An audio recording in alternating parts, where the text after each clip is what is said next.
Halo guys, David sini dan Realme GT7. Seri ugal-ugalannya Realme ini selalu ada sesuatu yang wow soal speknya. Kayak tahun lalu kan, Realme GT6. Dia kenceng soal display. Peak brightness-nya gila-gilaan di 6000 nits. Kali ini LED GT7, dia bisa ngebungkus baterai jumbo 7000 mAh di dalam bodi yang standar. Tebelnya 8,3 mm, bobotnya 206 gram, ngecasnya super kenceng 120 watt, mesin kelas atas punya Dimensity 9400E, Antutu tembus 2 juta poin. Harganya juga dijaga di kelas flagship killer ya, sekitar 8 jutaan. Seri GT selalu seru, selalu ada yang baru. Desainnya juga ada yang keren loh. Kalau dilihat sekilas, gaya Realme GT7 ini emang kelihatan B aja ya. Simple, cari aman, flat, warnanya polos, kamera kotak dengan sedikit list merah, nggak ada wah-wahnya sih. Udah ada beberapa HP lain yang desainnya mirip GT7 ini. Tapi coba perhatiin, sebelah kanan atas HP-nya ini ada garis pola sarang lebah dan ada tulisan grafin. Setelah saya cari-cari dikit, jadi ngerti kalau grafin itu semacam karbon yang susunan atomnya segi 6 ya, persis sarang lebah kayak gambar di back covernya ini. Dan grafin punya sifat konduktivitas tinggi, bagus banget buat alirin listrik atau panas. Nonton review berasa kelas fisika dikit-dikit ya. Nah, material back cover di Realme GT7 ini punya lapisan grafin tadi. Posisinya dijepit di antara baterai, terus grafin, dan back cover fiberglass. Jadi dia di tengah-tengah. Tujuannya jelas buat bantu sebarin panas ya, biar lebih luas, lebih merata lagi ke seluruh permukaan bodi. Biar panasnya itu lebih cepat hilang lagi. Teorinya sih gitu. Di Realme GT7 ini gimana? Pas dilihat pakai kamera thermal, bodi belakangnya emang lumayan glowing merata ya pas mesinnya kita gaspol. Bukti kalau panasnya disebar sampai lumayan jauh. Selisih sumber panas yang paling tinggi di titik prosesor nggak jauh beda sama suhu bodi sisanya. Cakep. Oke, masih soal desain. Back cover fiberglass di Realme GT7 ini punya dua varian warna ya. Ada Ice Sense Blue yang kita bahas ini sama Ice Sense Black, warna hitam. Teksturnya matte super halus, super lembut di tangan, tapi lumayan licin sih. Harus lebih hati-hati atau pakein casing bawaan aja. Framenya sendiri belum pakai metal ya, finishingnya aja sih yang kelihatannya kayak metal. Di sisi kanan ada tombol power warna merah kayak list kamera belakang tadi. Dia tetanggaan sama tombol volume. Di atas ada IR blaster, mikrofon, speaker. Di kiri polosan aja, dan di bawah ada speaker lagi, port Type-C, mikrofon, dan SIM tray dual nano SIM, dan dia udah support eSIM juga. Sayangnya dia nggak ada slot micro SD ya, padahal memori internalnya ngepas aja di 256 GB. Nggak ada pilihan lain. 256 GB emang nggak kecil, tapi nggak lega juga. Nggak bisa hura-hura install banyak game berat nggak pakai mikir, atau dikit-dikit rekam video 4K 60 fps cari yang viral gitu, yang bakal banyak makan data 4K 60 fps. Tapi biasanya yang viral itu justru yang pecah-pecah ya, karena banyak di forward. Ya, 256 GB rasanya harus lebih mikir aja ya. Manajemen storage-nya harus lebih rapi lagi. Soalnya kan kalau kita udah beli HP sekalian bagus kayak GT7 ini, pasti maunya pakai selama mungkin lah. Performanya udah pasti tetap narik sampai 4-5 tahun ke depan. RAM-nya porsi gede 12 GB, level chipsetnya udah nyaris flagship. Dimensity 9400E itu core Antutunya tembus 2 juta poin loh. Ini setara sama Snapdragon 8 Gen 3. Performanya udah nggak usah ditanya lagi. Buat main MLBB udah pasti aman. Setting mentok ultra nggak mikir lah. Grafik juga rata, nggak ada drop sama sekali selama game. Suhu enak. Realme juga nggak lewatin kesempatan buat pamer brand ambassador mereka di MLBB buat GT7 ini. Sekarang udah ada voice pack, Just No Limit, RRQ R7 sama RRQ BB. Kalau kita aktifin bakal ada suara komen-komen dari ketiga gamer tadi tuh, yang isinya sih lumayan simple ya buat judulnya AI coaching. Kalau saya sih ini lebih ke AI friend, kayak temen yang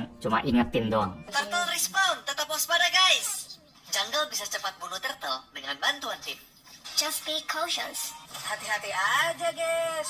Ya lumayan lah kalau Anda emang ngefans sama gamer-gamer tadi. Buat PUBG M juga ada fitur coaching gini. Dia bakal infoin kalau suara tembakan senapan terdengar di dekat sini. Musuh di tenggara, helm rusak parah. Suara shotgun terdengar di dekat sini.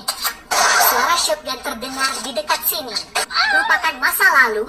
Teruslah berjuang. Performanya sendiri juga aman, dia udah bisa 120 fps. Kalau buat Genshin Impact, HP-nya juga sanggup setting mentok highest 60 fps. Tahun 2025 nggak harus chipset paling tinggi lagi kok buat dapetin grafik semulus serata ini. Chipset top 5 pun udah aman. Buat suhunya sendiri, walaupun dia udah pakai bahan grafin yang tadi, Realme GT7 tetap bakal agak panas kalau kita ngegas game berat di setting maksimal. Di titik paling tinggi, dia kenanya di 46 derajat depan belakang. Kalau settingnya kita turunin, baru tuh bisa di bawah 45. Atau kalau main yang enteng kayak MLBB, kurang lebih dapatnya 40 derajat doang. Jadi panasnya spesifik di game berat aja. Gitu ya, dari performa HP ini udah ya aman lah buat jangka panjang. Baterainya apalagi? Ini yang paling seru dari Realme GT7. Baterai nafas kuda 7000 mAh yang cuma ngurang 4% 1 jam kalau dipakai streaming video di YouTube, TikTok online. Baterainya bakal ngurang 7-8% pas dipakai main MLBB setting mentok selama setengah jam. Terus ngurang 13% kalau pakai Genshin highest setengah jam. Enaknya baterai gede itu buat jangka panjang, mau nanti baterai health-nya sisa 90%, 80% karena semua baterai pasti nurun kan kapasitasnya. Itu jatuhnya tetap bakal gede. Ngecasnya juga kenceng. Chargernya 120 watt, colok 15 menit, masuknya 58%. 30 menit udah masuk 90% dari 7000 mAh loh. Mantep. Performa sama baterai ini sih yang bikin Realme GT7 pede pengen jadi flagship killer. Cuma seperti biasa yang namanya flagship killer, apalagi harganya itu bisa di bawah 10 juta, pasti beda lah dari flagship beneran yang serba mentok. Buat layarnya sendiri, Realme GT7 udah cakep,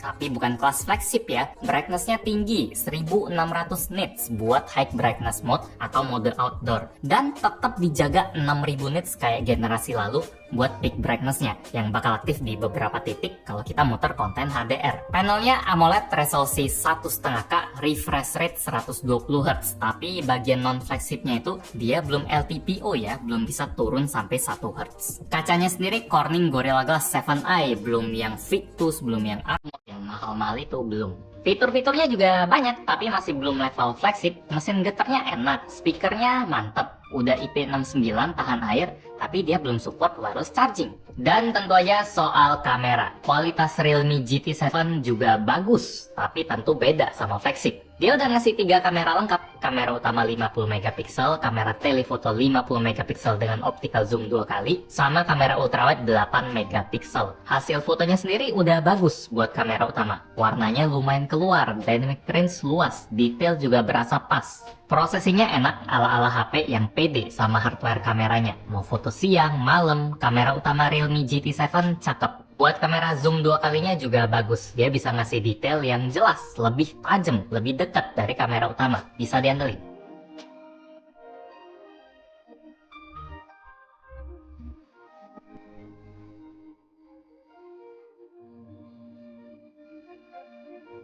Kamera ultrawide 8 megapikselnya aja nih, yang jelas bukan kualitas flagship. Kualitasnya justru ngepas aja ya. Warnanya beda dari kamera utama, detail juga halus. Ini lebih ke kualitas mid-range sih.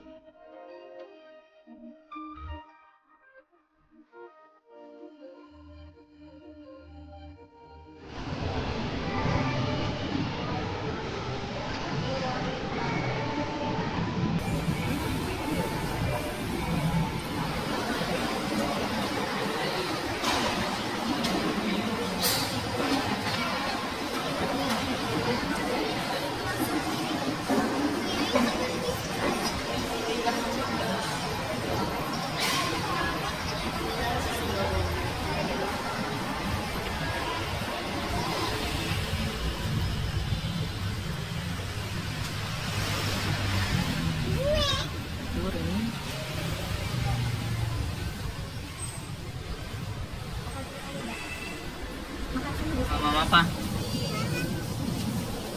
Belum bayar itu. Coklat.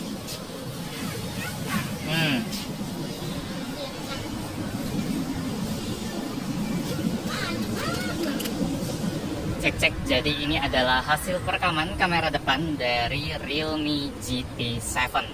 Bisa di 4K 60 fps. Mantap. Jarang-jarang ada HP di bawah 10 juta yang bisa ngerekam di format kayak gini ya. Terus dia juga masih termasuk stabil, nggak gempa. Kalau dari dynamic range-nya coba kita lihat, di muka masih jelas, belakang cerah, gedung agak putih sedikit sih, nggak benar-benar jelas. Jadi soal dynamic range ya biasa aja, cuma dari stabilisasi terus format videonya udah mantap. Ini kalau terang banget seperti ini. Kesimpulan, Realme GT7 HP ini bakal cocok sama gamer yang cari performa kenceng plus baterai gede. Atau gak usah gamer sih, semua orang pasti suka sama HP yang baterainya seawet mungkin dan desainnya masih manusiawi. Makanya pas kemarin ada HP konsep Realme 10.000 mAh, wow, sambutannya full positif tuh. Entah sawet apa ya. Realme GT7 yang 7000 mAh aja udah mantep, ngecasnya kenceng, layarnya terang, mulus, performa ngebut. Kamera juga termasuk bagus buat seri GT yang biasanya dikenalnya menang performa doang ya. Tapi harus diingat, di harga 8 juta kita belum bisa dapat HP yang perfect. Masih ada kompromi yang bikin dia belum bisa setara kayak flagship. Misalnya soal chipset. Kencengnya sih kenceng ya, tapi bukan yang terbaik kayak HP flagship. Layarnya masih non LTPO, storage kerasa ngepas aja, kamera ultrawide nggak sekuat dua kamera lain, belum wireless charging juga yang biasanya jadi karakter HP flagship. Itu bagian yang dikurangin. Biar harga Realme GT7 ini juga bisa nikung flagship yang biasanya 10 juta lebih. Demikian review gadget ini buat Realme GT7. Like kalau anda suka dengan video ini, dislike kalau nggak suka. Kita ketemu lagi di video selanjutnya. Yo, GT7 konsisten ya, kemarin baru balik, sekarang ada lagi.